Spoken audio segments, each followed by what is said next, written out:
It's absolutely apptacular. The Subject Cinema Android app. Everything you need to be a rabid Subject Cinema fan. Subject Cinema, 3-Minute Weekend, Tuesday Digidex, and Front Row 5 and 10. All right at your fingertips and available instantly. Plus, email and voicemail links, Facebook and Twitter hookups, Patreon support specials, and more is coming real soon. Don't just listen, app it. The all-in-one Subject Cinema podcast app. Android version available now at Google Play or on PNR Network websites. Amazon and iPhone apps coming soon. Don't delay. Download today. Blueberry. This podcast is a member of the Blueberry Network. Blueberry. No E's. That's Blueberry, BLUBRRY.com. Blueberry.com. This podcast is a proud member of the Lamb Podcasting Network. Find the network at largeassmovieblogs.com. Things is happening around here. They are. All kinds of interesting things. Yes. Not till next week, but we have a lot of other stuff to go on. We've been so busy the last few weeks, so we've been missing the show. Yep. So we got a bunch of stuff built up for you, including 3 movies. 2 current ones, a classic one, some other stuff we went to see, and of course some odds and ends and all that kind of stuff, as we always do. Although we've been away for a while, we're going to catch up. Right here, right now, I'm T.C. Kirkham. I'm Kim Brown. Stick around, folks. Subject Cinema is back. Stand by to receive our transmission.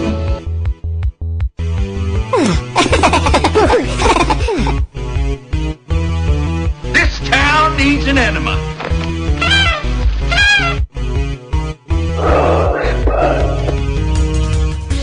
Celebrating a decade of film podcasting. Lasting out of Beantown, USA, you're tuned into Subject Cinema with T.C. Kirkham and Kim Brown. Directed. Oh, behave. Yeah. I volunteer as tribute. Suppose you run your business and let me run mine. Here's looking at you, kid. Before we get started, does anyone want to get out?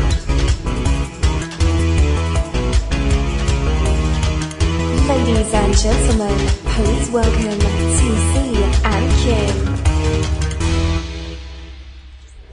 Woohoo! Yay! Hooray! All right, we're back. Yep, we are. Welcome back to Subject Cinema. I'm T.C. Kirkham. I am Kim Brown. Well, we're not back for the show, which is back for the... We've been away for a few weeks. We've been away for a little bit, but we're because back now. We had some time to do some stuff and taking care of a few other things. A little extra week we didn't plan because I got so sick last Sunday with a really bad migraine. So we decided to just wait a week, and we got a whole bunch of new stuff starting next week. Yep. This week, though, we're going to look backwards, and we're also going to have some other stuff. Did we already introduce ourselves? Yeah, we did. Okay, just checking. I don't remember. That's how fast my memory's going these days. The short-term memory is first to go. So how have you been this last month?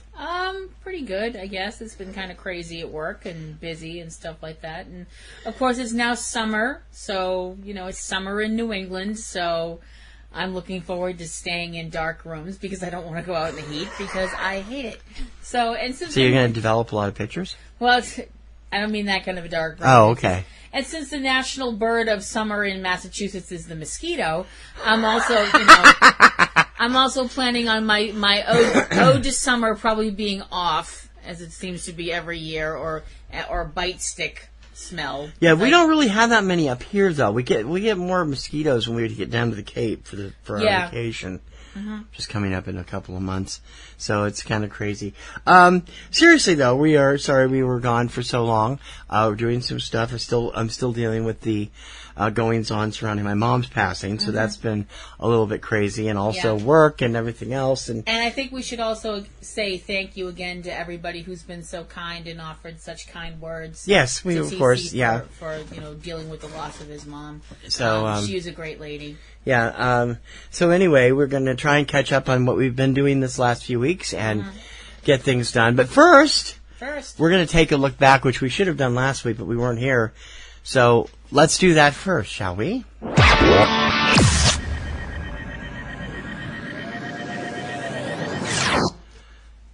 Ah, yes. Memories. 12 years ago, last weekend, these two extremely bizarre and eccentric people started a movie podcast. Yep. And now, as we head into 13 years on this show, 13, is this going to be, are we going to have a lucky number 13 or an unlucky number 13? We're going to have a lucky number 13. I'd like to think so. That would be nice. Subject Cinema started around June 15th of 2006, and we've been going strong ever since. We've missed a few times here and there. We've had a few breaks. We've had things change. But every year has been a little bit weirder, a little bit crazier. There have been times when we thought about calling this quits over the years. Yeah, there have. But, we just kind of keep going because we love doing it, and we know we have people out there listening, even though they never write to us anymore. Well. Subject Cinema at PNRNetworks.com. You guys should write to us more often. It only takes a couple of seconds. But we've had a lot of regulars over the years, and a lot of fun. A lot of bad movies, a lot of good movies. Well, when we first started doing this, you came to me and said, hey, we should do a podcast about movies. And I was basically like, great, what's a podcast? Well, yeah, because it was new. Yeah, and he had to explain to me what it was. And I was like... And now the pod space has been taken over by all these usurpers that are corporate people. Yeah, see, that's the thing. When it started, it was really grassroots stuff, and then more people started doing this professionally. And we're not saying that that's not a good thing, but it is a bad thing when it starts shoving out people that do it just for fun, for the love of movies, for the love of introducing people. I'm not going to lie. I want to make this a business eventually. We've tried for years to get people to take us seriously and to be out there, and a lot of our fans like us, but the Patreon hasn't been the best success yet, but it's going to be hopefully in the future. That would be nice, but I also have to say it's very cool to me when you recommend a movie and then somebody comes to you and says, hey, I would have never thought of seeing that movie until you told me about it, and I saw it, and wow, I really liked it. I'm going to go check out more by that director, or more stuff starring that actor, or whatever. Mm-hmm. That to me is a really big deal. Yeah. That means a lot to me, being able to turn somebody on to a new director or a new genre or something like that. I really feel like I have opened up as a film goer because of what we've done with this show. Oh, I've completely changed because of that. Well, why don't you elaborate on that? I was a meat and potatoes movie guy before we started doing Subject Cinema. Now I'm an indie guy more than anything. I would prefer, I still see the meat and potatoes movies and still enjoy them, but I'd rather go to indie any day anymore because there's just so much more to learn, more to see, stuff that nobody else will see. So I started getting into foreign films when I was in high school and college. I was pretty much a meat and potatoes person when it came to film before that, but then I started getting into foreign films and more nuanced films, or just more flat out weird films. And we've seen our share of those too. Yeah, and sharing that with you has been really special for me. And because of Well, what do you mean? Well, be perfectly honest. Back when you and I started watching films and stuff like that, I don't know if either of us would have said, Guy Madden, let's check this guy out. And then we started watching his films together, and it was like, oh, okay, wow. Somebody out there is even more demented than we are. Yeah. Yeah. And that's not to say, and the thing is, we found that just because you love a director or an actor or whatever, that's one thing that I definitely have found as a film, becoming more of a film person. You can love them, but that doesn't mean you have to love everything they've done. No. And Keyhole sucked. And that doesn't make you any less of a fan. There's certain films that you're like, okay, well, I liked this better than that. I know that I have definitely broadened my taste in the type of films that I watch. I'm never going to be an enormous fan of certain genres of films, but I've definitely given films a try that I never would have given a try before since we started doing this podcast. Specifically, genres like the Western or war movies, things like that. I've seen films in those genres that I never would have seen before. And I feel like I've really changed as a movie person because of those. And I think I've gotten a lot braver with some of the films that I've seen. I think that I still have a ways to go. I think there's always things you can learn. I never feel like... Yeah, I've never felt like, oh, well, I've hit the point where I've learned everything there is to know. See, that's the problem. What is that like? Huh? What is that like, not knowing everything? I just said I never felt that way. I'm saying, what is that like? Because everybody knows I know everything. Sure you do. You're cute. I know everything there is to know about movies. I am an expert and a scholar. I wish. Okay, anyway. You're cute. Don't patronize me. Yes, dear. But oh, shut up. That's the thing that people talk about, this is the greatest movie of all time about certain things. This is the greatest movie of all time. Thank you, Mr. Schiavone. You're welcome. That statement has always annoyed me. If you get that joke, right to her at Ring Around the Rosie. Yeah. That statement has always annoyed me when people say this is the greatest movie ever made about whatever movie. You can say a movie is amazing and wonderful and groundbreaking and genre-shaking however you want. But movies are still being made. Until the day actually comes when movies stop being made, you can't say something is the greatest film ever made because films are still being made. Sure you can. And that's stupid. Sure you can. You just have to preface to this date. You have to, but most people to date, or to this date. Most people don't. Like, every 10 years, Sight and Sound does their best movies of all time.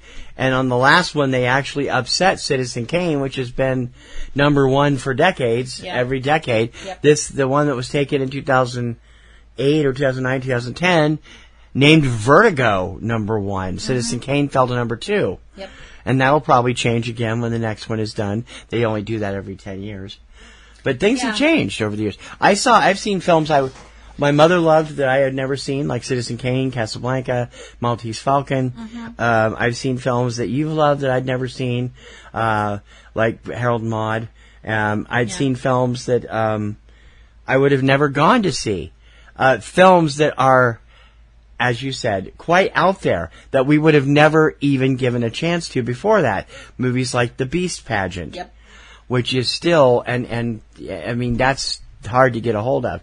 Or even something as ridiculous and deliberately bad as Manborg, which is something I would have never even saw, 10 years ago. And it's just like you see all these crazy, and I hate the fact that I've become a bad movie fan also.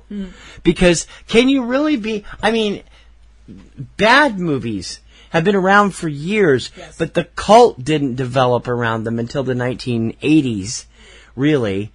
Around let me finish. Okay. Let me finish. No. The cult around bad films really exploded in the 1980s, and in particularly in 1989 with the debut of Mystery Science Theater 3000.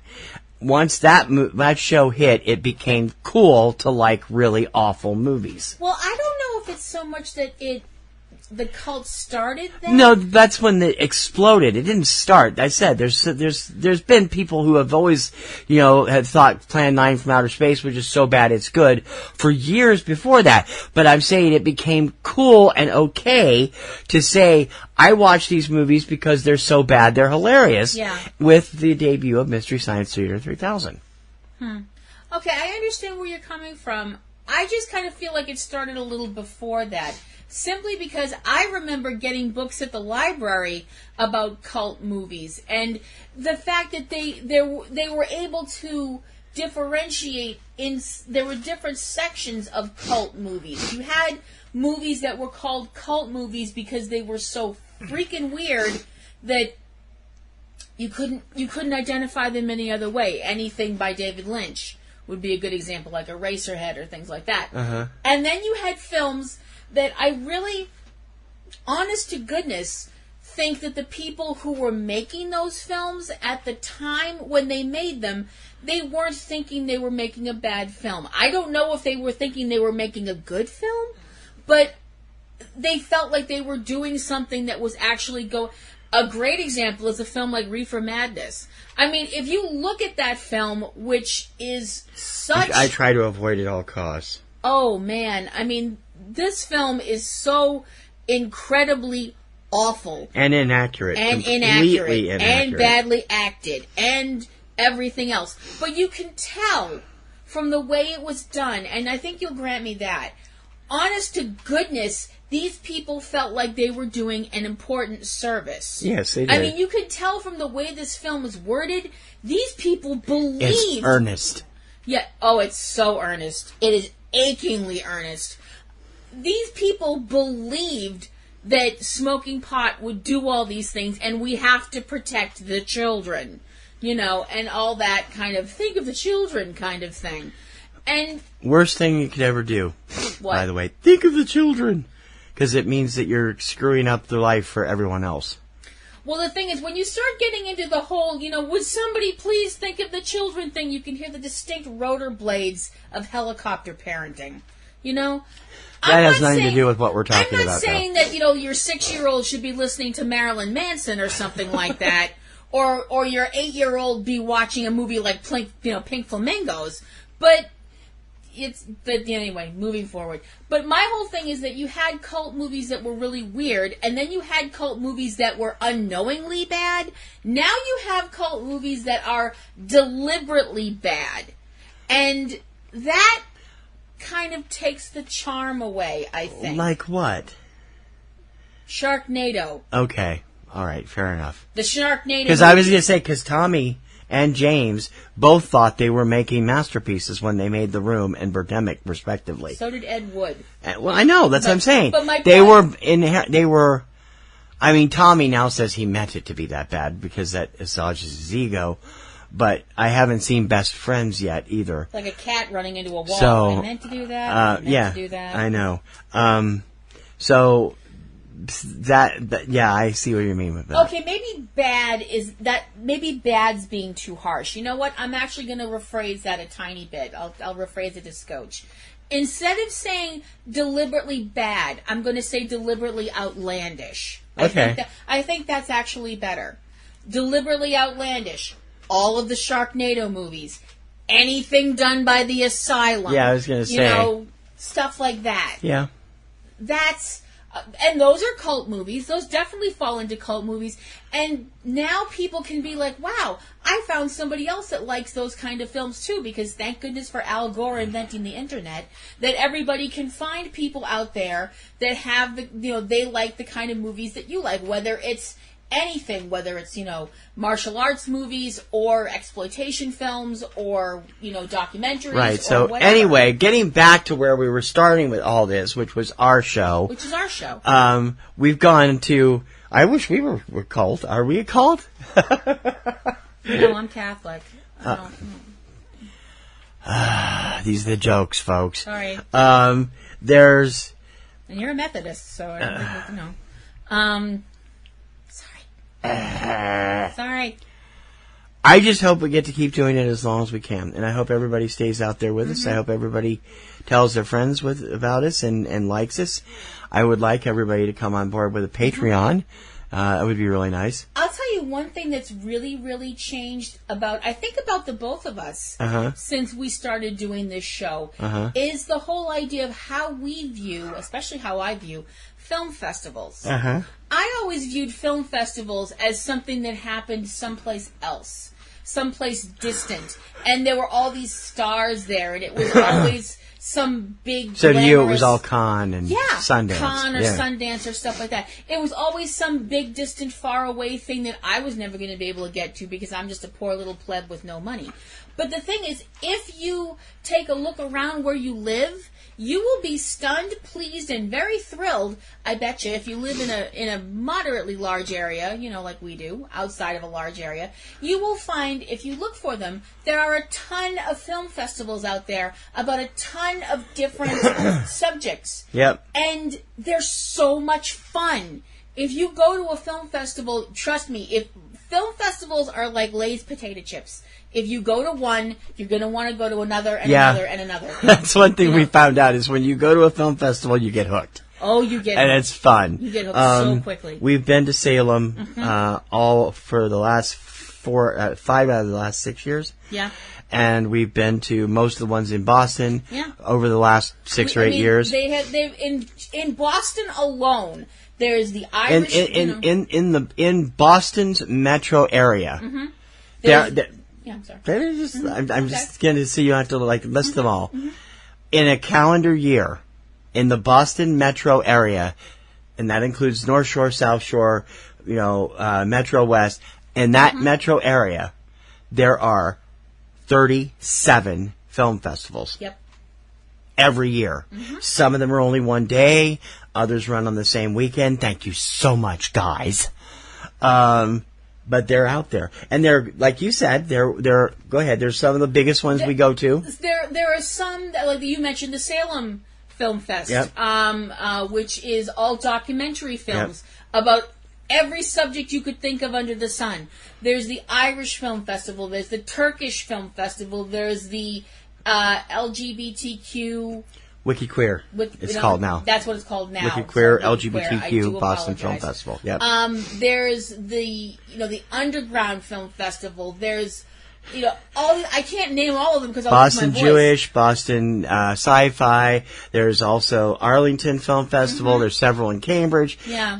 We just finished this weekend is the final weekend of the Roxbury International Film Festival. Boston Palestine, Boston Latino, Boston Asian American. Yeah. And that doesn't even include little niche ones like the Boston Bike Festival, which are movies and shorts all about bicycles. There's a film festival out there about pancakes. I was just going to say, and the Boston Pancake Festival, which launched last year at the Arlington's Regent Theater. I honest to God, I don't know what it is. We still haven't, The super cool thing about film festivals is I know some people out there who've never been to a film festival will be like, oh, it's just a bunch of films you go see, so what? No.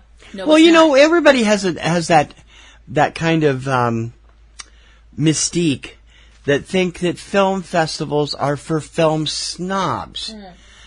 And until the last decade, they were probably right. But with the explosion of the internet and the explosion of new independent material out there, it has become everybody's interest to see. Most of the stuff in the IFFB every year, that's the Boston Independent Film Festival Boston, shows up in major theaters. Right.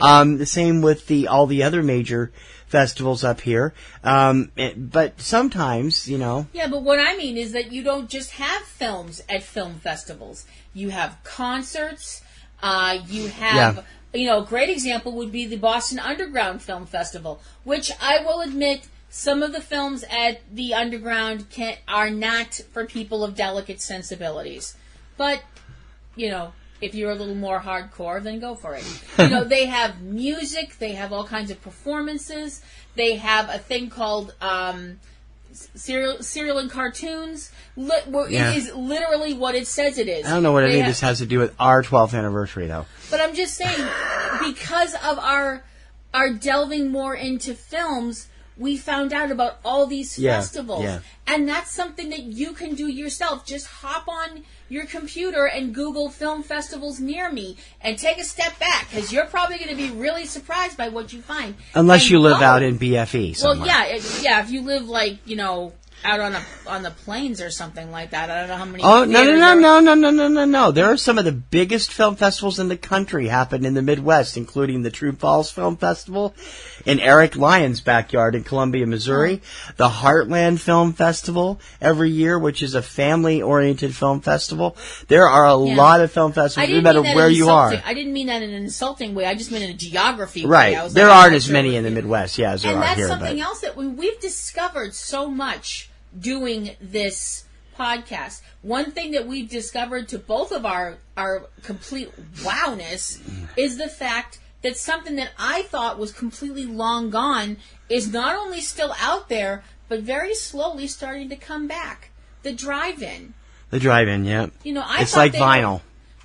I thought they were all gone. Or just like a few, but no. When we did our drive-in summer this past weekend, we got last year. Yeah, I'm sorry. Last year we got a lot of feedback from people who are still running drive-ins and places where they still have drive-ins, and they're flourishing, and that's wonderful. It is. It's nice to see them coming back in the way that vinyl's coming back in music.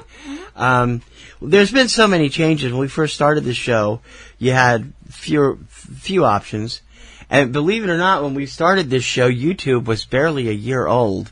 Yeah. And now it's the dominant force in society, and and streaming is huge now. Yeah. Netflix was still new back then. Netflix was like, oh, this is a neat concept. It was a DVD, mostly DVD back then. And now they're doing their own TV shows and their own movies and stuff like that. And Amazon Prime. Yeah. Streaming has taken over, which I think sucks because you can't own what you watch. I mean, you can buy it from an online service, but unlike where you buy MP3s and put them on your local computer, you buy it and they store it, and if you ever leave that particular service, you lose all what you bought. Mm-hmm. You can't print them out or burn them to DVD or anything. So I've kind of avoided that. Yeah. Anthony has them. Anthony watches Vudu, but Vudu is all over the country, and it's owned by Walmart, so it's not going to go under anyway. I mean, when we started doing this show, if you had told me that people would be able to watch a whole movie on their phone, I would have told you were nuts. I've never been able to get into that, though. I understand today's kids and generation have grown up that way, so it doesn't make me, any jealous of them. But trying to watch, I've watched movies on my phone before that I was rewatching to find sound clips and stuff. I've tried to watch Paranoid Park on my phone, a couple of other things. And with my eyesight, number one, without my glasses, I can't see worth crap anymore.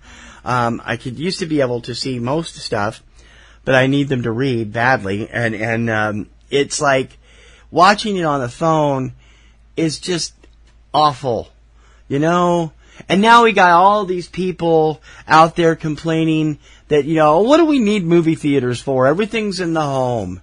And I'm like, because the theater is the ultimate experience. Yeah. That's why so many of them, even Landmark, has revamped. Our local Landmark, the Kendall Square, has now got recliners and beautiful. I mean, they didn't really do anything to the theaters. They just put new acoustics, new speakers, and new seats in them. But we went out there a couple of weeks ago for the movie we're going to review a little bit, and it was awesome. Yep. Not that Kendall Square isn't always awesome anyway. We love that theater, so it's just hard to get to. But the, I hate to see these people out there who are proclaiming, it ain't worth the money to go to movies, blah, blah, blah. To me, it is. You know why? Because you get to see it with a communal experience. Sometimes the communal experience is lousy, like it was for a few years ago, as I've complained many and many a time from the same woman and her kid at Wreck-It Ralph and Fun Size. Or you have people around you who are really getting into it, as what happens when we went to see Solo. Despite the fact that it bombed at the box office, the people we saw it with seemed to like it just fine. And everything, it's all relative. But the big screen is the big screen. You can't have a big screen if you don't have a big screen to watch it. No. You can watch Netflix movies, but they're Netflix movies. They're not big screen movies. Which is why I contend still with Steven Spielberg that Netflix movies should only be eligible for Emmys and not Oscars. But we can get into that another time. Next week, when we come back next week on the show, as we launch some new stuff, we're going to be focusing on film festivals for the next 5 weeks as we take, we're a couple months late with it because of my mom's issues. But our Festival of Film Festivals from this spring will be spotlighted on 5 shows in July, starting in chronological order with the films, the shows, and the movies that we've loved, and we'll review a lot of movies and tell you all about the festivals. There'll be a great PDF you can get with all the links to every single movie that played at these festivals, and it's going to be a lot of fun, and we hope that will be a great way to kick off our 13th year on the air. Yep. Please don't keep us a secret. If you listen to our show, like wherever you listen to it, on YouTube, on Facebook, on wherever you see it, be sure to subscribe. If you're on Facebook, don't forget to click the bell so you get notified when we have new shows up. And tell your friends. Tweet about us. Facebook about us. Tell everybody. Because, we work hard to bring you a good show. And we are the oldest Roots podcasters on the net with a show like this. People will argue with me that Film Spotting is older, but Film Spotting hasn't been a Roots show since the end of its first year when it was picked up by NPR in Chicago. That's no longer a Roots show. That's a public radio sponsored show. We are still Roots. We have no major sponsors. We look to our listeners to please come on board and help us out with our Patreon. Things are going to be going through a metamorphosis over the next month as well. And we know that you'll be right there with us, listening to us as we kick off year 13 of Subject Cinema. I think it's going to be fun, don't you? Me too. Definitely. Subject Cinema. We'll be right back. Real movies for real people.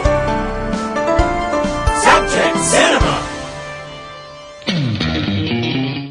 All right, Kristen, I am so excited that you've decided to do a podcast with me, but what are we going to do a podcast about? There's so many other movie podcasts. We got to do something original. Well, I'm a big fan of Disney movies. What about something like that? That's just kid stuff. What do we want to do that for? Did you know that The Avengers is a Disney movie? Or that Pulp Fiction is a Disney movie? Pulp Fiction is not a Disney movie. It's technically owned by Miramax, which is part of Disney. We are still going to talk about the Disney animated movies, though, right? I thought you said that was kid stuff. Well, I've got 2 kids. I got to be a good dad and stuff. So be sure to subscribe to the Walt Sent Me podcast, where we discuss the various subsidiaries of the Walt Disney Studios, including the animated movies. It's available on iTunes, Podomatic, and wherever you find great podcasts. And I swear, it's not kid stuff. Subject Cinema. A television program for children made its unauspicious debut on station WQED in Pittsburgh. Its host, Fred Rogers. Mr. Rogers? Yes? I want to tell you something. What would you like to tell me? I like you. I like you, my dear. Thank you very much for telling me that. If you take all of the elements that make good television and do the exact opposite, you have Mr. Rogers' Neighborhood. Low production values, simple set, unlikely star. Yet, it worked. The show itself was born in Canada in the early 1960s and eventually made its way to WQED in Pittsburgh, where it would become a national treasure, as would its star. A new documentary film out there now focuses on that star and his way of looking at life and why we need it really badly right now. Give us your take on Won't You Be My Neighbor? Won't You Be My Neighbor kicks off with a room full of children that are all about under 6, under 7, I'd say, around there. And these children are the realization of Dr. Martin Luther King's dream. They're little children of color, little Caucasian children, children of all nationalities, and they're all there to see one man. And it's not someone who yells and screams and hits themselves in the face with a pie or tries to get them to buy toys or anything like that. It's a gentle, soft-spoken man who has sometimes some friends come and visit with him, and one of those friends is a little fella named Daniel Striped Tiger.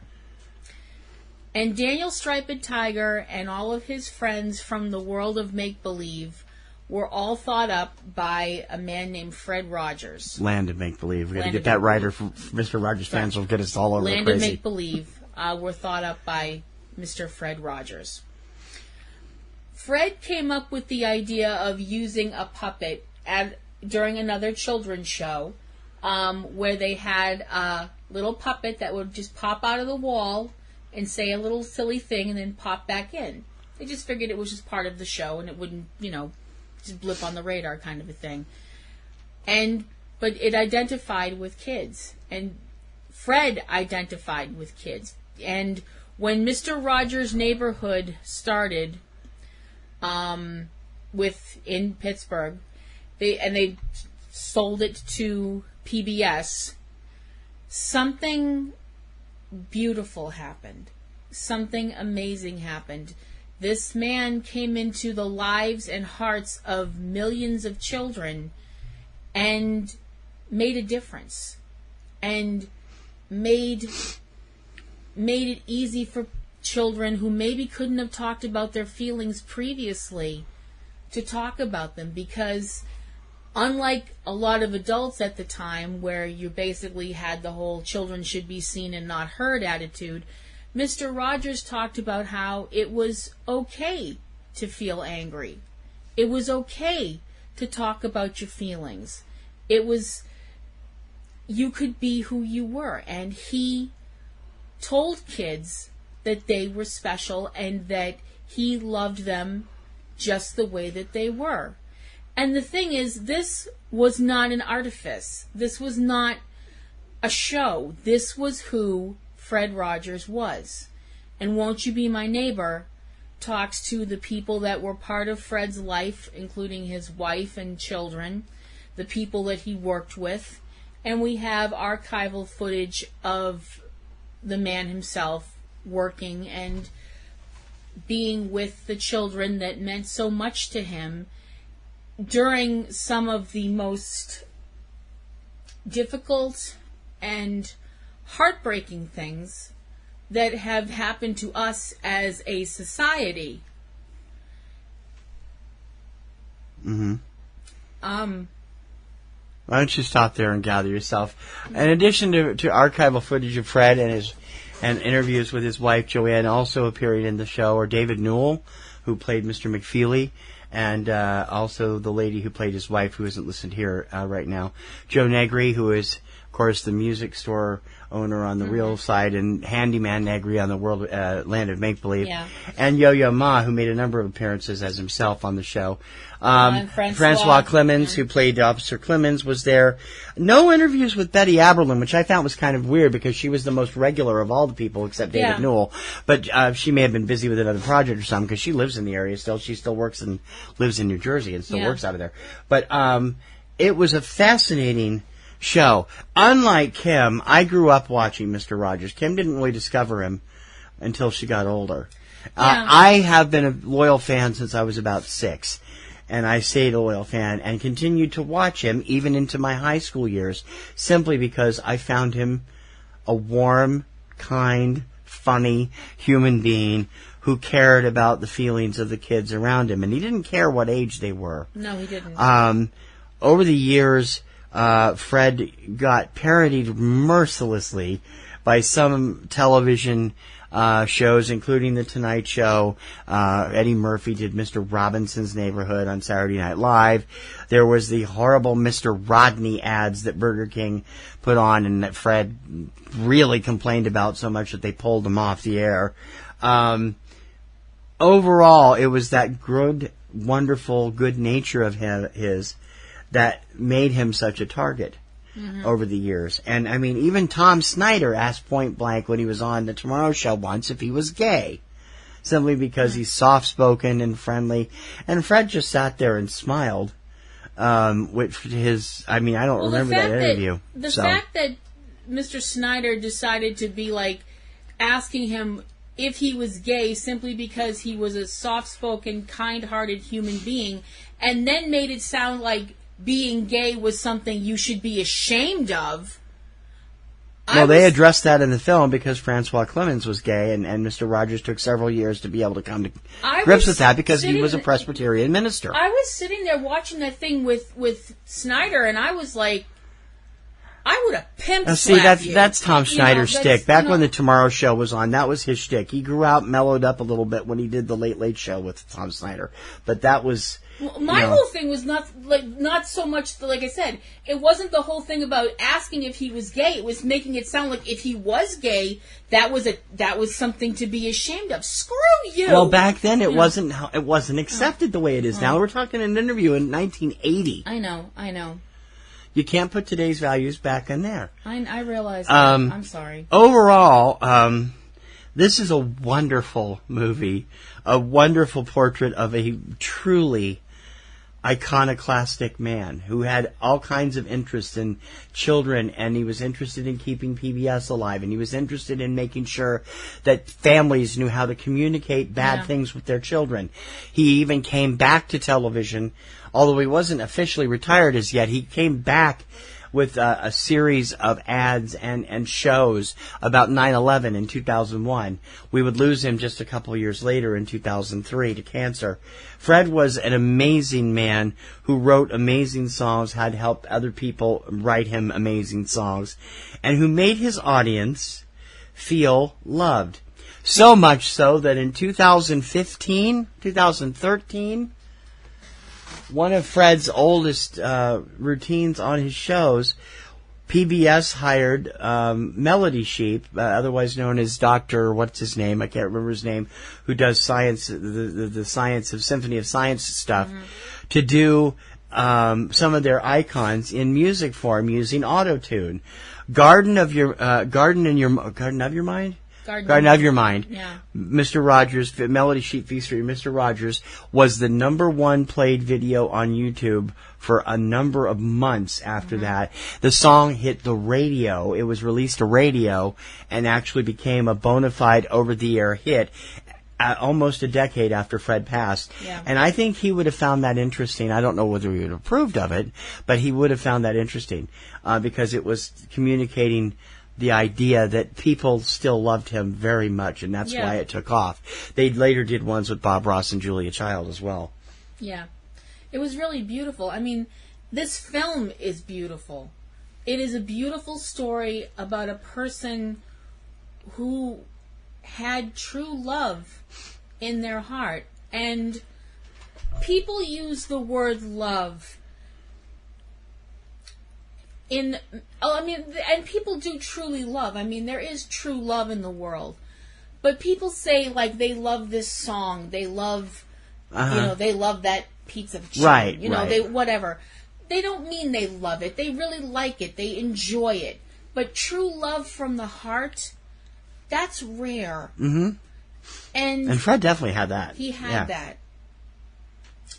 This is a beautiful story of love and struggle and just trying to be there for your fellow man, no matter what age they are.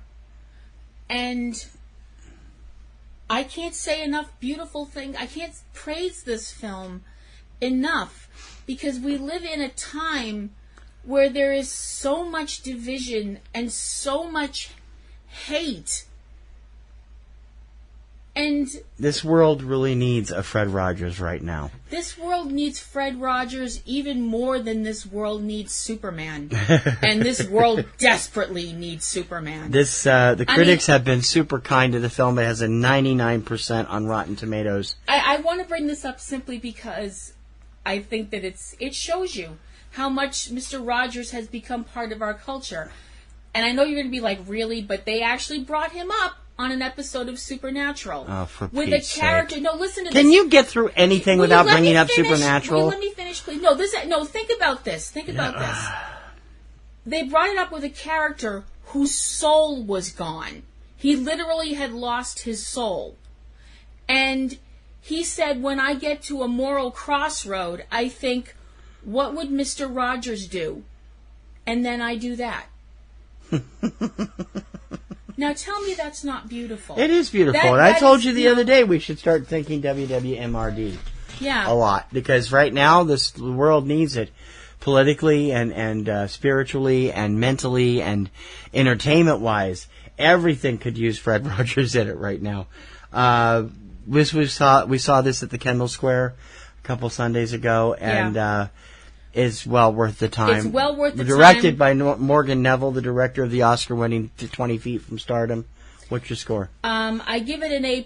I do give it a slight caveat. Have a box of tissues. Definitely. Won't You Be My Neighbor is now showing in selected theaters all over the country. Will make its on-demand debut in the fall. T.C. Kirkham and Kim Brown. Subject Cinema. Want to know what new films are coming out this weekend? Hi, I'm T.C. Kirkham of Subject Cinema, inviting you to check out 3 Minute Weekend, our weekly roundup of all the new films hitting U.S. theaters each weekend. We've got the 411 on all the new blockbusters, indies, and video on-demand choices for you each week. 3 Minute Weekend, every Friday morning from Subject Cinema and eCinemaOne.com, a PNRNetworks podcast Powered by Libsyn. Subscribe on iTunes or your favorite podcast service.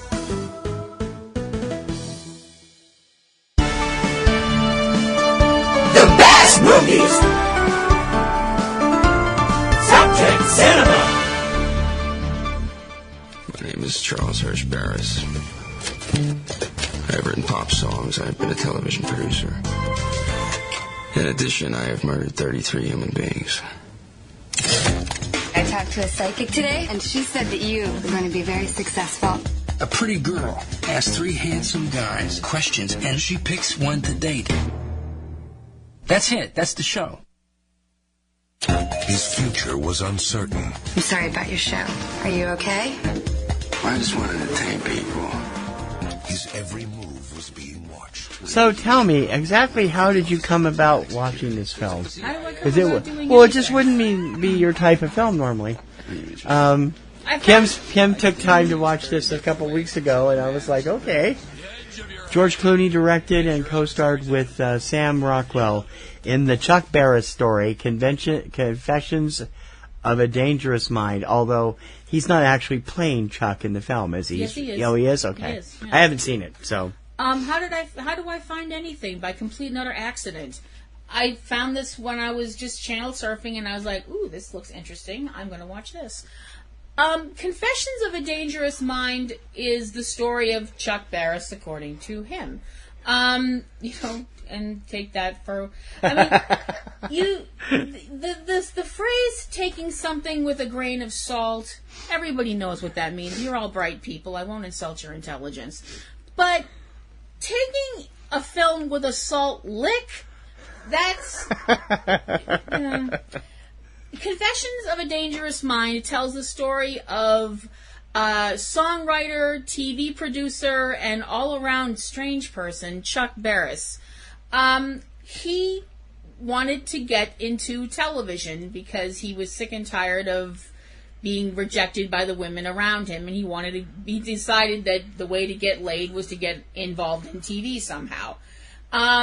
Watch your language, PG-13 show. Okay, let me adjust my powdered wig and fix my hoop skirts and we'll just continue on. You old fogey. He becomes a page at NBC, winds up getting fired from that. Goes back to Philadelphia, which is where he was from, and works on American Bandstand as Dick Clark's personal assistant. And while he is working on that show, listening to the music that played on the show, he decided, well, I can do that, and wound up writing a song that became quite well known at the time, and you still hear every once in a while if you listen to old radio stations and such, the song Palisades Park. For those of you who didn't know that he wrote that song, now you do, and you can win a bar bet. He winds up... Not really, because today's generation has no clue who Chuck Barris is. Probably not. He winds up coming up with the idea for a new TV show called The Dating Game. He sells it to ABC, or tries to sell it to ABC. He does a pilot, and ABC takes one look at the pilot and rejects the whole thing in favor of another show, a show called Hootenanny. Now, if you ask your average person, do you remember The Dating Game or do you remember Hootenanny? I guess history kind of, history favors the winner, as it were. Hootenanny! Holy cow! I didn't know he created The Dating Game that far back. Yeah. Jeez. He is, by this point, is taken to drinking quite a bit and tends to get into fights when he's in his cups. And since, Chuck Barris is not exactly built for fighting, he tends to get his ass kicked quite a bit.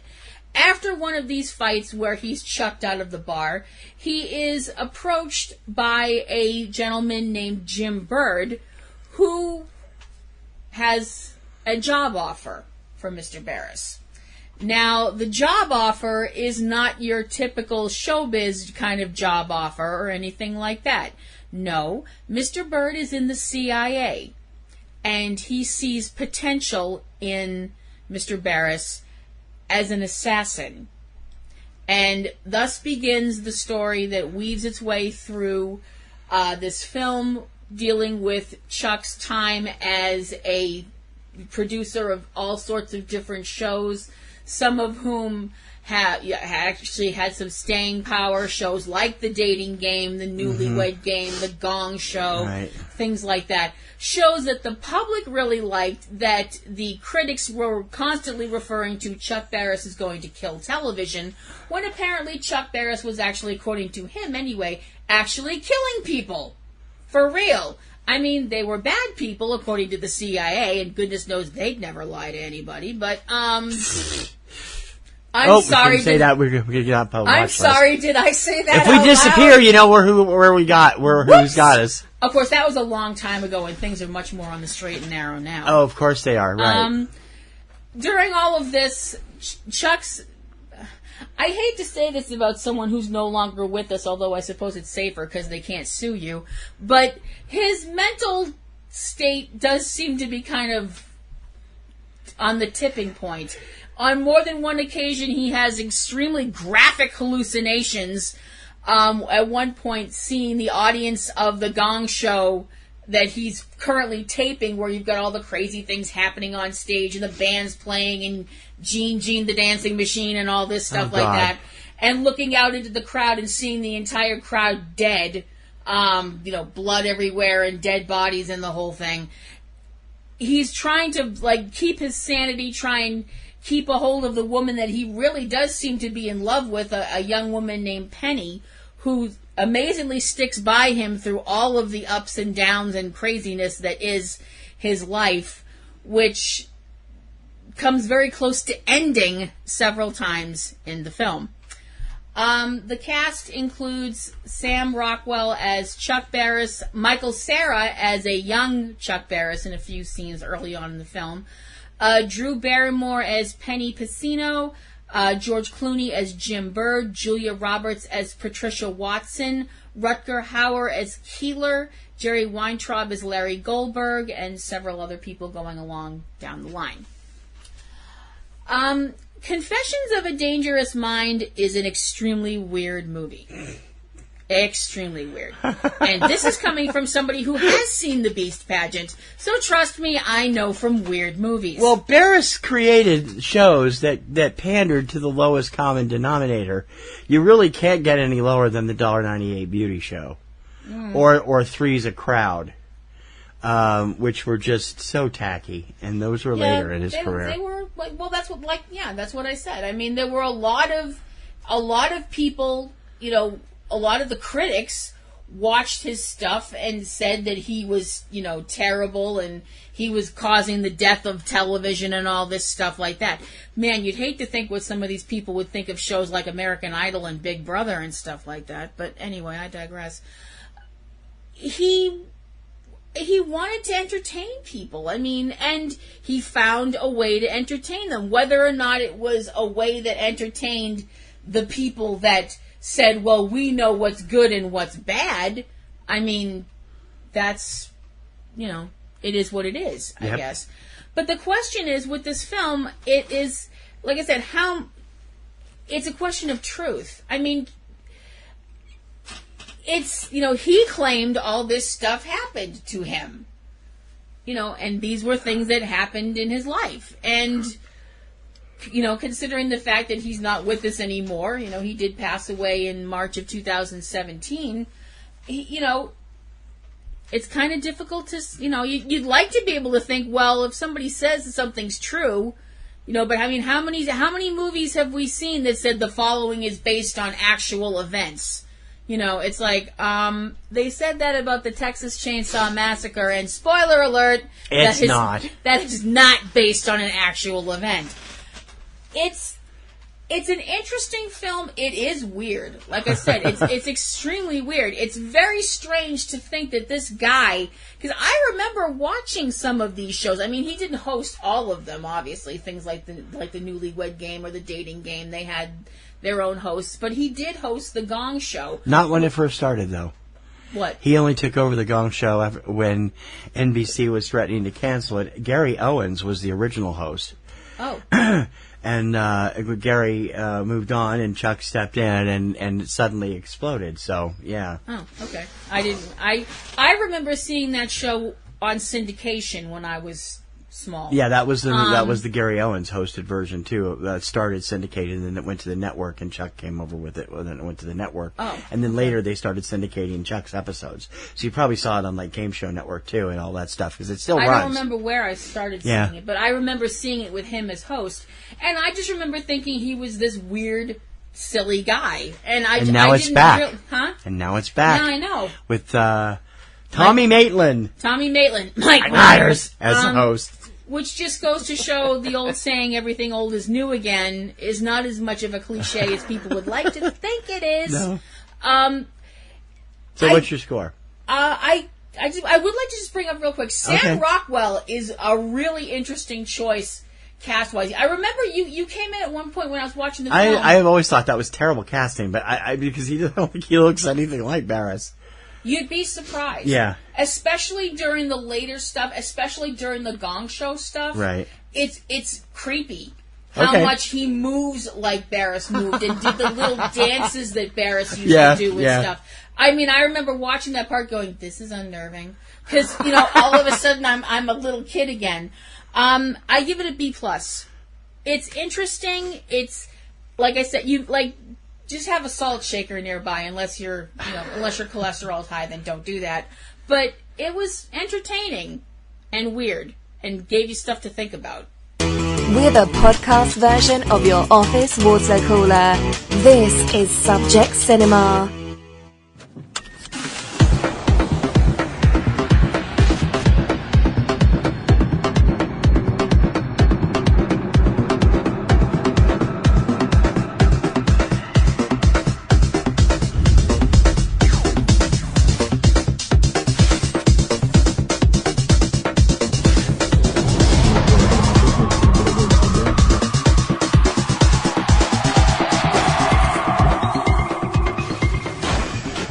This movie has been on my radar since it came out at the end of January. We unfortunately did not get to the Kendall to see it when it was there for a week because of all the snow and everything else that was happening around that particular time.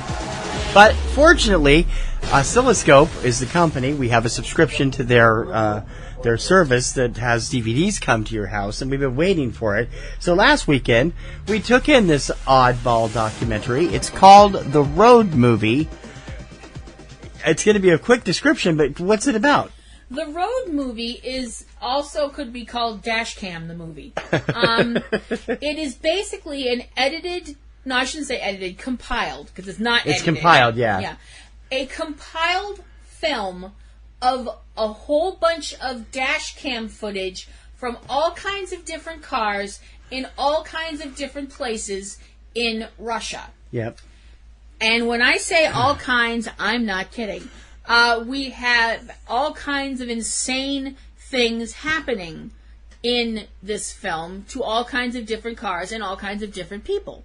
Because Russia, people complain about the way people drive in America. That's our national pastime, is complaining about how everybody else drives, because you drive great. Everybody else is an idiot. But in Russia, it's a little different.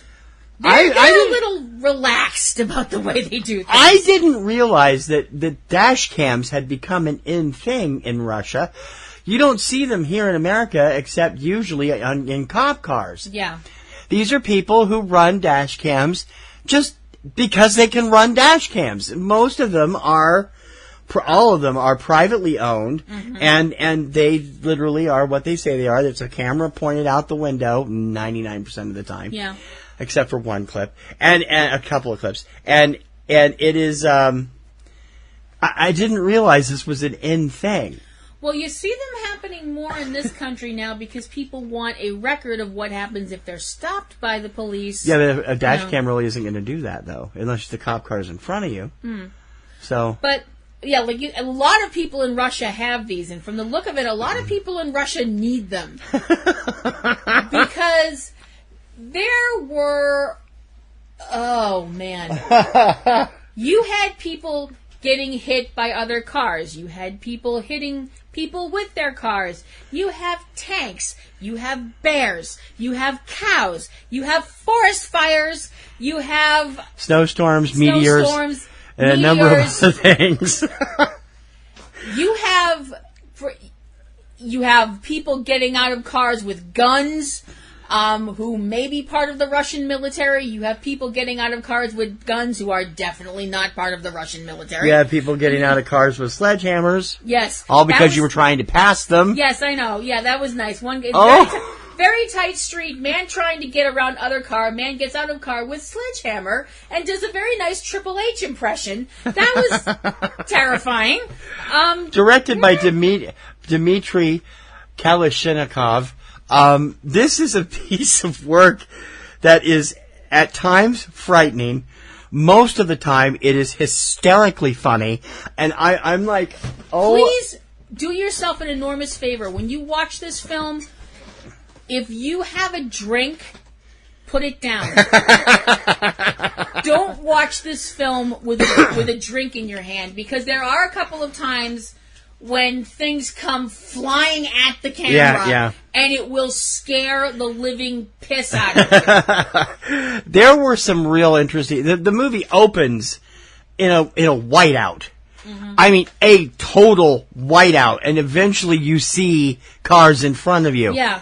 I'm At like... first I thought there was something wrong with the movie. I'm like, as the movie started... Oh, no, wait. Oh, they're driving. That's snow. Some of the traffic stuff is a riot, trying to get around people. You hear... I mean, it's subtitled, so there's a lot... Be aware, there's a lot of the F-bomb getting dropped and stuff. Lots of swearing. There's some sweary people in Russia. But my God, I mean, some of the stuff is so... The tank going in for a car wash was a riot. It literally...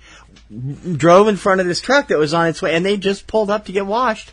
Yeah. They wanted the car washed with a full-size Russian military tank. Obviously it wasn't going to fit, and then you have the guys come out, they pick the little spray things, and they're just... I was like, oh my God, they really are here for just a wash. Clean the tank off, everything's fine. There is footage of a meteor strike. There's footage of... The forest fire was freaking both of us out. The meteor strike, where the people in the car are debating if it was a meteor strike or a plane crash. Yeah. I'm like... You can tell it's a meteor. Yeah, but they were so casual about the idea that it might be a plane crash. I'm like, there could be hundreds of people dead, and they're just blah, blah, blah, blah. Yeah. You know, and it was the forest fire was just insane. That was horrifying. That if you ever want to picture what it would be like to drive through hell. If you've seen any kind of storm chaser show where they drive right through the what's called the core of the storm, where there's hail and rain and everything, this was that, except it was smoke and embers and fire 4 feet from both sides of the car. Yeah.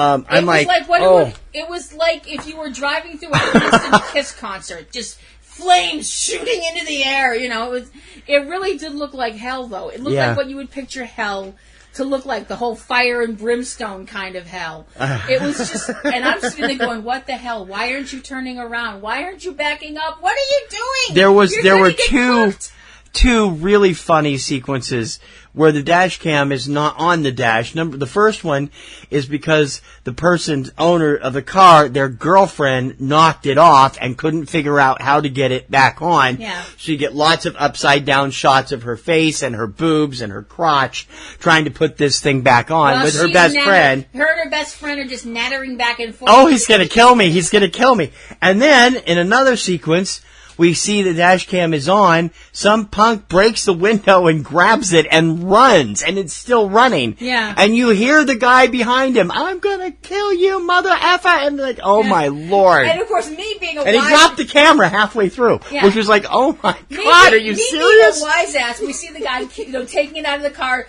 dropping it on the ground because the guy's coming along. So me being a wise ass have to sit there and go, like, you see the guy running and he's chasing after the thief and he's coming back. So I start voicing the dash cam and I'm going, "Oh, Sergey, I knew you'd come back for me."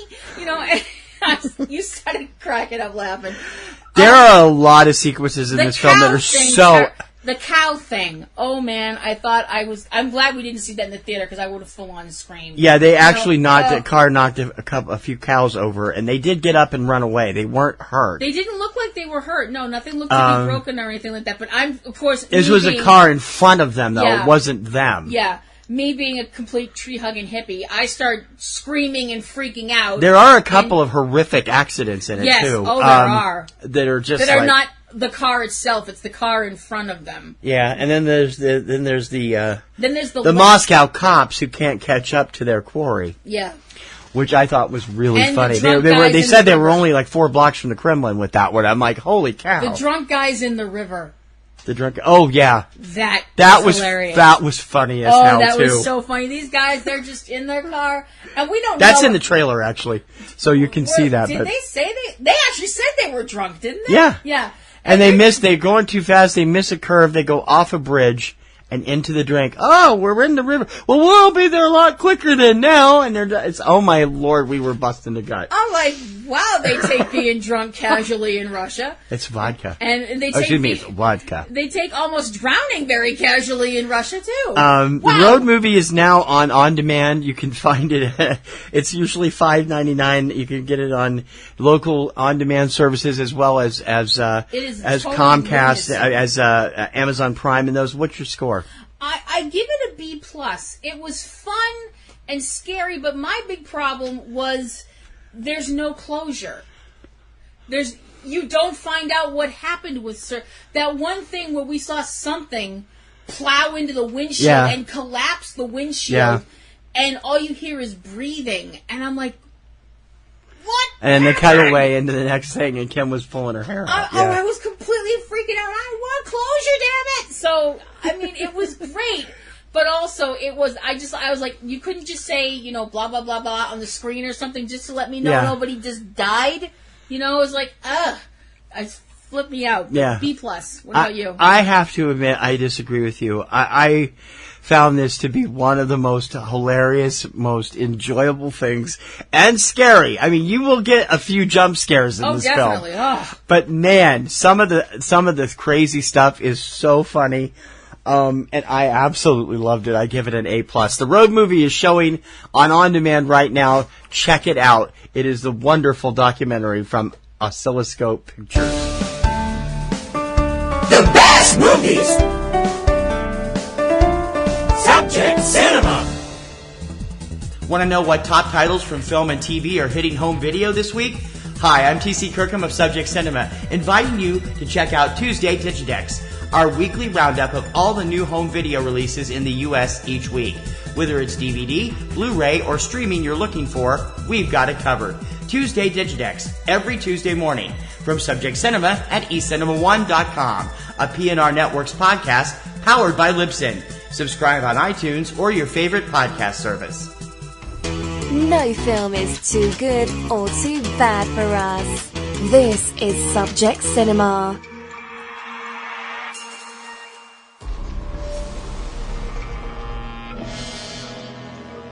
From the vaults of the BBC, Tom Baker in Doctor Who, Genesis of the Daleks. Special Director's Cut, seen in North America for the first time. Davros has created a machine creature, a monster. Let the vengeance begin! Also featuring a brand new interview with... A couple of weeks ago, I pulled Kim aside and I said, hey...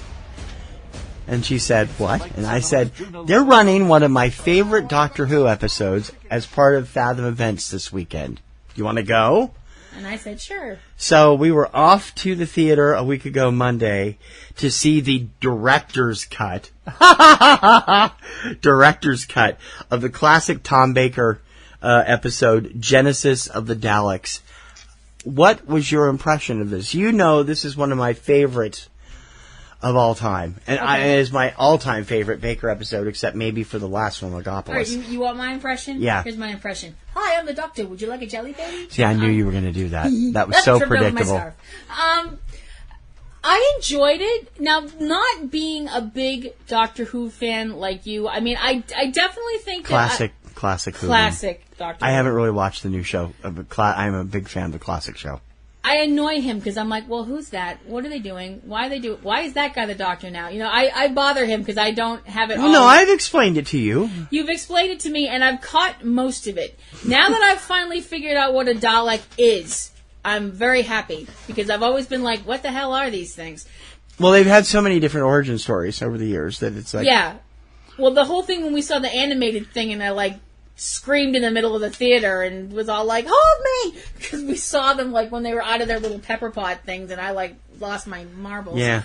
Genesis of the Daleks was one of Tom Baker's very first episodes. Mm-hmm. He was accompanied on his journey by Harry Sullivan, played by Ian Marter, and Sarah Jane Smith, played by Liz Sladen. Which had your attention. Elizabeth Sladen. And they were... together for that 1 year. Fantastic stuff that they were, and it helped develop Baker as the Doctor. The whole plot being that the Doctor's basically been sent on a black ops mission, lack of a better term. Yeah. Or a Mission Impossible style, should you get caught, we'll disavow you thing, by the Time Lords, who are all like, oh, hands off, we're the Time Lords, we're not going to interfere. We want you to go destroy the Daleks before they're made. Yeah, basically. So the Doctor and his companions wind up on the planet Skaro before the Daleks have actually been created, except for the fact that they have been created by their creator, a man named Davros, who looks so trustworthy that I can't see why anyone would think this guy is a freaking mad scientist! Even though... Oh, goodness knows he doesn't look like one. He totally does. And the war between the people of Skaros, the Khaleds, and you figure that out on your own. It took me a while. I actually finally went, oh, because I heard somebody else say it. And the Thals.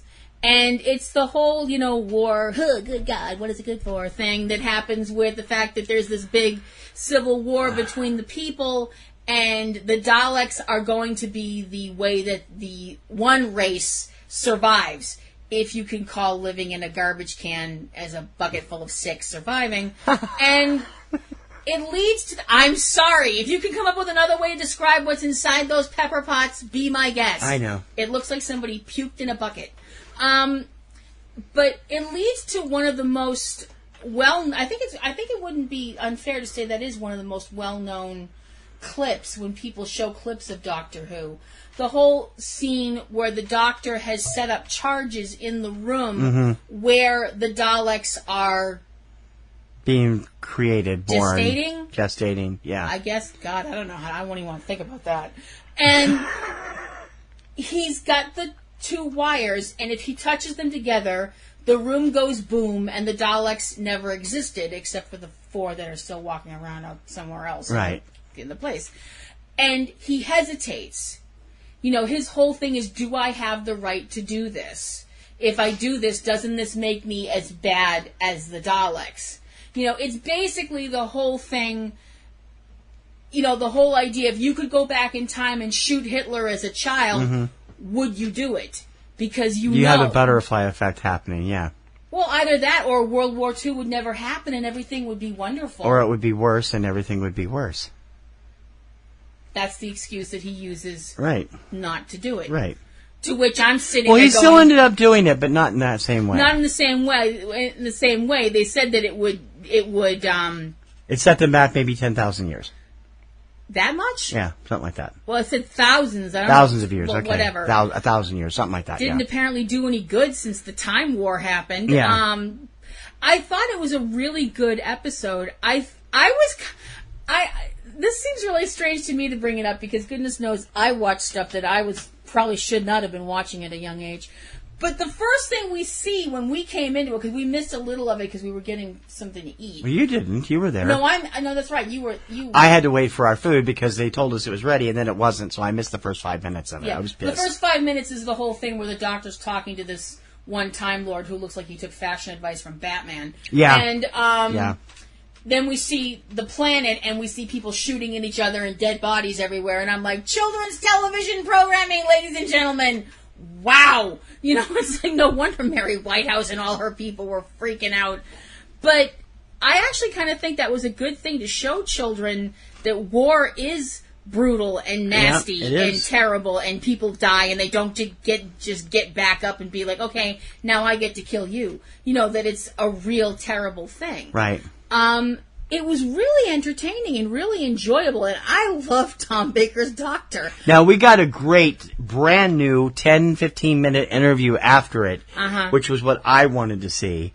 Tom had been a while since he talked about it in this length of time, and spoke at length about making this serial in that first season, and also about how he got the role.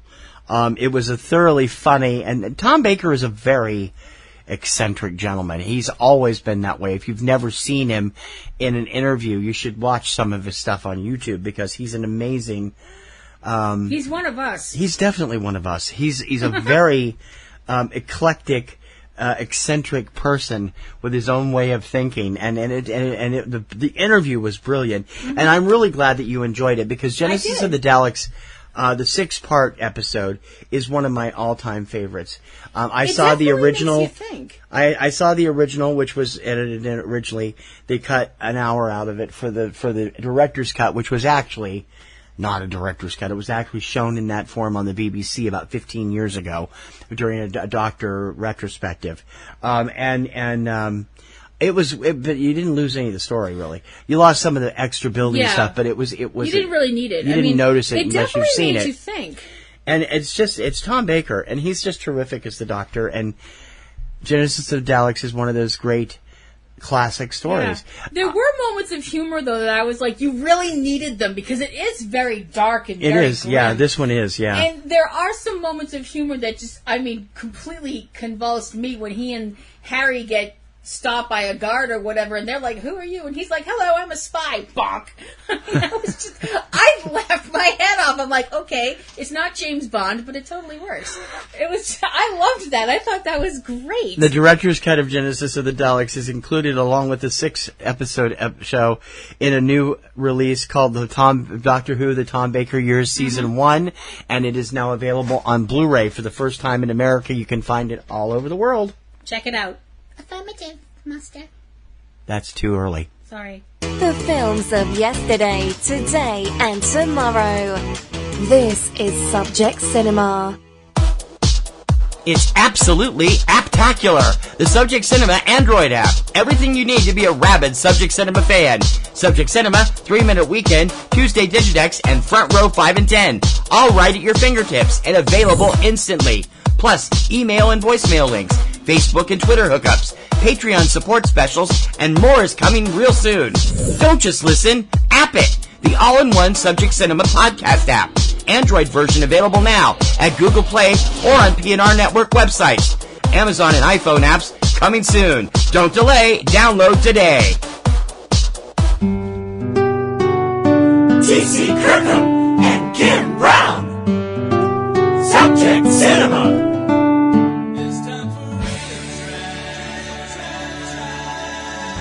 The guys at RiffTrax are back with a live riff on the epic sci-fi adventure Space Mutiny. I'm not touching you. I'm not touching you.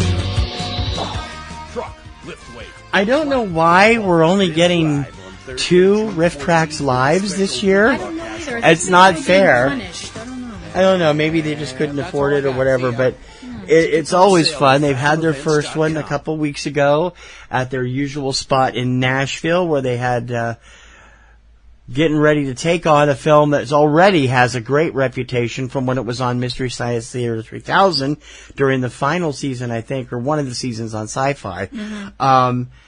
It was a lot of fun, and we knew it would be because we knew how bad the movie was from the first time around. Mm-hmm. Bill Corbett, Kevin Murphy, Mike Nelson on stage with RiffTrax Live, Space Mutiny. You want to tell us a little bit about this? Yes. Space Mutiny is one of these films that you don't watch, you endure. South Africa's example of how not to make a science fiction film. It is the story of the Southern Sun, a ship that left its home world generations ago and has been searching for a new planet to colonize because its original planet was so polluted. So apparently you've messed up your own yard, you want to go somewhere else. this ship has been out there for generation upon generation, to the point where some people don't even remember ever living on a planet. And some people on the ship are fed up with this life and want to take over and be in charge and have the ship land on go to a specific planet where they can be in charge of everybody and that whole thing. And into that mess comes our hero of the piece, a gentleman named Dave Ryder, who winds up falling in love with Dr. Leah Jansen, or Leah. It's actually Leah. I would insult Leia by having her have the same name. And there are a group of women from another planet who are called Valerians, who dance and use telepathy, and it's all really weird. And shots from Battlestar Galactica, and good grief, this movie hurts! With Reb Brown as Dave Ryder, John Philip Law, what are you doing in this film, as Flight Commander Calgon. Yeah. Cameron Mitchell as Commander Jansen, Sissy Cameron as his wife, as his daughter, Leah Jansen. James Ryan as Engineer McPherson. Graham Clark as Lieutenant Scott Devers. Billy Second as Lieutenant Lamont, which I think is the mincing, prancing blonde that's with... I think so, yeah. With Calgon. And Gary D. Sweeney as Ranger. Yeah, I was always wondering, were they looking for their sister ship Galactica? Seriously. as they were riding through, because all the film footage was taken from Battlestar Galactica, which Mystery Science Theater 3000 completely missed. Yes, they did. And they just barely acknowledged it at Space Mutiny. I was kind of pissed because they could have had all kinds of fun with it. Well, I think they the problem was when they did this on Mystery Science Theater 3000 and we all sat there and waited for Galactica jokes that never came. Yeah. I'm pretty sure that the folks at Best Brains promptly got buried in angry emails, voicemails, carrier pigeon, and what have you, from fans furious that this miss occurred. And they did acknowledge it at one point during Space Mutiny, and I actually think that was the best way to do it. Yeah. I don't think to keep going back to it would have really done anything besides the fact that it would hammer home the point that they missed it the first time around. Right. Well, Paul Chapin admitted that they missed it, but didn't explain why. That Mike just said they didn't even notice the first time because none of them were fans of the show. Mm-hmm. So I don't know. We should point out that there's no business for any kind of reason to expect that John Philip Law would be in a piece of crap like this. I love John Philip Law. He was one of my favorite character actors of all time. Yeah. Thanks to Diabolic and other appearances he made in the 60s. What he's doing here, I have no idea. I don't either. Reb Brown and Sissy Cameron, who played Dave and Leah in... on the show, were of course a real married couple. Yes, They'd been married for almost 10 years at the time they did this movie. And I'm looking at that, and I'm looking at her, and I'm like, yes. So doctors on the Southern Sun normally wear hot pants to work, because that's what she had on. Were hot pants from the 70s. Jim, I'm a doctor, not a go-go dancer. I'm like, really? And they did miss a few things. I'm sorry. I would have taken a number of pot shots. Simply because it was, as much as I loved it, I know it was a bomb last year, I would have taken several pot shots at Valerian, because Valerians, this whole thing with the girls, the weird guy, last year's Valerian and whatever it was. Valerian, the City of a Thousand Planets, which Mr. I loved. That movie way better than you. I loved that movie. These were Valerians with a B. Were they? Yeah. Oh, that's not what they said. Anyway. All right. But it doesn't matter. It's close enough.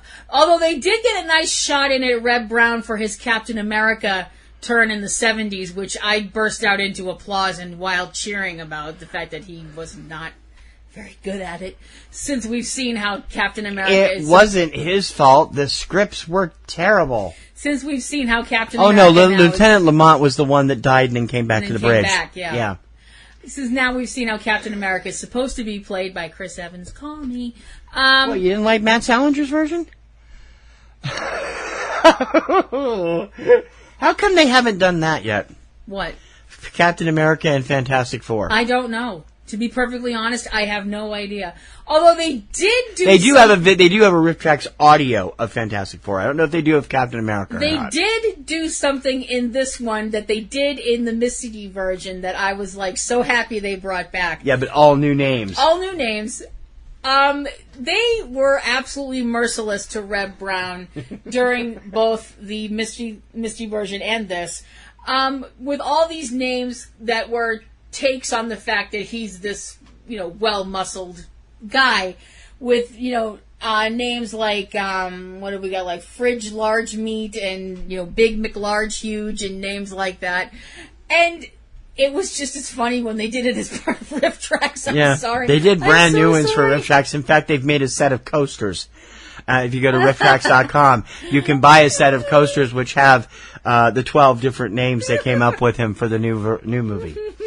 I'm like, okay, really? Oh, God, that's great. This was... I'm sorry, I love the Misty of this. This was even funnier. Yes, but the one thing about this that it has over the Misty is that we got to see Kevin Murphy dressed up as... Commander Jansen. Commander Jansen. Yeah. It was perfect. It was. He looked great in that outfit. He looked exactly like Cameron Mitchell, you poor bastard. And that is an image that I am not going to be able to chase away with no matter how much Sambuca I drink. It was... You don't drink, honey. I'm not even sure I'd drink at that point. I just hit myself in the head with the bottle till the image went away. But it was a lot of fun, total blast. RiffTrax will be back later this year with... next month, actually. August. August, yeah. With Krull. Yeah. Which I never saw. We've not seen, but Cavebabble covered a couple years ago, and their version of it is hilarious. So if you want to check that out, go over to cavebabble.com and listen to our friends Eric and Valerie take Krull on. But we'll be there for Bells on for sure. And we had a lot of fun with this. What was the short we got with this one? I've forgotten already. Oh gosh, I don't remember. That's how memorable it was. Oh no, it was. Nope, that wasn't it. Damn it, I cannot remember what the short was. Half the fun is the short, and I know. Oh gosh, that's embarrassing. It had something to do with a little girl, didn't it, of some sort? I don't remember. That's either. terrible. I'm sorry. Oh gosh, we usually remember. We usually do remember because the shorts are usually so painful that it's difficult to forget what came. It wasn't a Norm short. No, they haven't done the Norman shorts for a while. But this was, if you guys get it, when it comes out, it'll be out on DVD later this summer, and you can check it out for yourself. RiffTrax Live Space The Mutiny. Magic Shop, that was it. Oh, yes! Yes. The weird little magic thing with based on the H.G. Wells short story, The Magic Shop. It tells the story of a man who goes into a magic shop with his son and all sorts of whimsical things start to happen. If by whimsical you mean creepy as hell. Yeah. Okay. So don't forget, check it out when it comes out on DVD later this summer. RiffTrax Live Space Mutiny. Real movies for real people. Subject Cinema. The Providence Mobile Newsroom moving back to the capital city now. Tonight we're hearing from moviegoers at the Cable Car Cinema, now slated to close at the end of the month. It was first breaking last night at 11. Eyewitness News reporter Caroline Goggin has the reaction. According to the Rhode Island School of Design, which owns the space the theater is housed in, its 10-year lease was set to expire in September, but we've learned that the last day of operation will be on May 27th. Sad news for film fans in Providence as Cable Car Cinema is set to... Before we head on out of here in a few minutes, we want to say goodbye to something because it is a crime whenever we lose something like this. And now we have to face never being able to go there again because it was a marvelous little place, and although it was out of our normal driving range, the Cable Car Cinema and Cafe in Providence closed in early June. Yeah. This is where we went to see Last Picture Show a few years ago as part of their Kickstarter celebration. Unfortunately, they just couldn't handle it anymore. And they've served the Providence area for over 15 years, and I just can't imagine Providence's film world has gotten so much poorer. It was in a little old, it was in, I'm not mistaken, was it not in an old gas station or an old garage of some sort? I think it when was they set it up? Yeah, I think it might have been a garage. I feel so bad that they closed this place because it was a quaint and homey little place. Great place to see a film, a classic film. Yeah, it closed on May 27th. May 27th. And I got the notice when they sent me the thing about the garage sale, and I'm like, garage sale? What the heck? And I wrote to my friend Tony, who's part of Clotrudis, and she also hosts Spoiler Alert Radio, Tony Pinachia, and she said, yeah, they couldn't handle it anymore. It was just, it's so sad to see it go. It is. Because it was a marvelous little theater. I love those kind of little theaters. There's so few of them left. There's a few left here in Mass, too. Most of them are on the North Shore. And it's always painful because this is the kind of camaraderie, kind of place where you go for camaraderie with fellow film fans, not just to watch a film. It was such a rare thing anymore, being a single screen. Yeah. As well. Yeah. And it had couches. It had you didn't feel like you were in a theater. You felt like you were in a friend's home. Yeah. And they made you feel welcome like that. Yeah, they had a nice side screen, and it was a lot of fun. It and was. Food was delicious, and a great little cafe. They had homemade cookies and baked goods and coffee, and it was just, it's really going to be sad to see it now that we know it's not going to be back anytime soon. Maybe they'll find a way to open again somewhere else in the city. But it was if not, it was a bit of a trip, but it was worth it. If not, and it's not that far from, we could easily get a cab from the train station and be there in 5 minutes. It's just a really sad thing to see it go. So Cable Car, Cinema and Cafe in Providence, we salute you. Thanks for all your glorious service to the Providence film community. The best movies! Subject Cinema! Well, I think that's just going to about wrap us up this week. We have a few other things we want to make note of. First of all, over the next couple of weeks, you're going to see some metamorphosis on the sites and on the shows. It started last week with 3 Minute Weekend. It'll continue with Tuesday Digidex. And there's just some new things going on, and we'll explain about those new things next week on Subject Cinema. We hope that you'll be here on July 1st, the new month, as we kick off Boston Springs the Festival month. We'll be going over all the festivals that happened in February, March, and April, and early May in the Boston area. We have a ton of films to review for you from those films. And we already did one, Won't You Be My Neighbor, appeared at IFFB, and there was a lot more that are coming. And we'll be talking about a ton of those as well. We'll also be talking about a few new projects we're working on, a few new things that you're gonna be seeing happening on our websites and on our shows. And hopefully you might hear something differently too. And that's sort of come in over our shows the last couple of weeks, and it'll hopefully really take off with our show next week. Yep. And I'll explain more about it next week. But it's just a teaser. I'm just such a tease, you know. Yes, you are. I'm a tease. That's usually my job. I know. So you're stepping on my shtick there. I'm sorry. Not happy. Kim has 2 shows of her own. Yes, I do. I have Platinum Rose's Garden, which is my supernatural podcast. I am off right now because the season has ended, but you can go and check the earlier shows I did, looking back at season 13, or even further if you're so inclined, at PlatinumRosesGarden.net. And I also have Ring Around the Rosie, which is PlatinumRosesGarden.com. .com. I have Ring Around the Rosie at ringaroundtherosie.net, which is my wrestling podcast. And that is .net. Yeah, that is .net. Where I look at things that are going on in wrestling that interest me, talking about things that happened in the past. And it's just kind of a dippy, fun show. Neither of which are safe for work because the F-bomb gets used frequently. Because she can't control her potty mouth. Nope. But if you're so inclined... Except for when she's sitting in the chair with the hot buzzer on it when we do this show in Front Row 5 and 10. Yeah. You better quit that. I'm going to get to like it. Good night, everybody. I had a clip for that. TC also has a couple of shows of his own that he does, that he manages to do without me. We have 3-Minute Weekend on Friday and Tuesday, Digidex on Tuesdays with all the new releases. Tuesday covers the new releases on home video. Friday, what's hitting your theater or local theaters or out-of-the-way theaters, all the new releases in the U.S. each Friday. Plus, we have Front Row 5 and 10, our Subject Cinema spinoff. We're doing top 10 lists, top countdowns, crazy stuff. This last week we did the AGT, favorite AGT non-finalists that we liked, and then next week we're going to do a 5 and 5 of our favorite movie and TV cliffhangers. You're going to be able to watch that and have fun. We hope you'll be a participant in that too. I also have Catastrophe Vortex returning in July with a slightly new format and a revamped way of doing things, and we hope you'll like that. It's all about disaster movies and the like.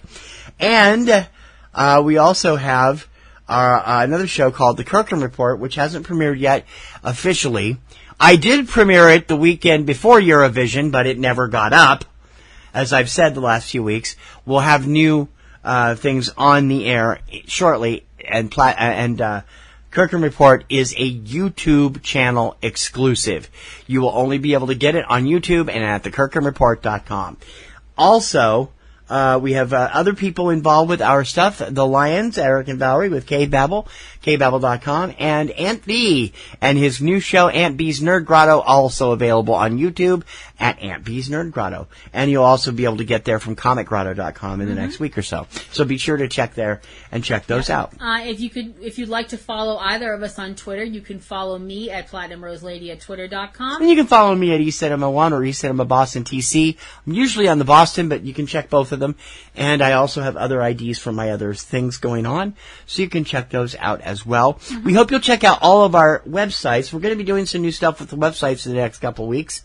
And we hope that you'll be watching, and we're going to try and make them entertaining for you to come back on a daily basis with new stuff, fun columns, great trailers, and more at eCinemaOne.com, eCinemaBoston.com, thekirkhamreport.com, PlanetBM.com for Planet BiblioMusica, and our few other sites as well. Yep. So we hope you'll enjoy that. And is that it? I think that's it. That's good. Let's get out of here.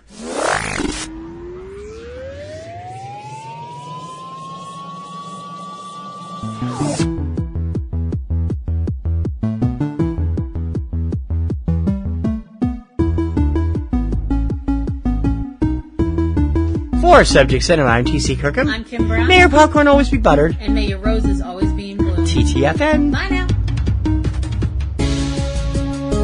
You have been listening to Subject Cinema with hosts T.C. Kirkham and Kim Brown. Subject Cinema is produced by PNRNetworks, Boston, Massachusetts, which is solely responsible for its content. Subject Cinema theme performed by Eric Lyon. Subject Cinema is recorded and produced using Sony Vegas products.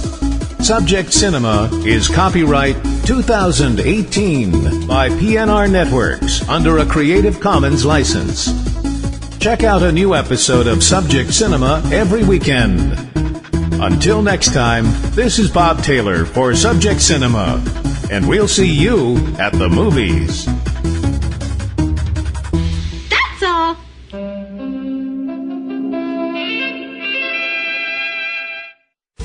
Podcasting's choice. From coast to coast, continent to continent, right here 24/7. PNR.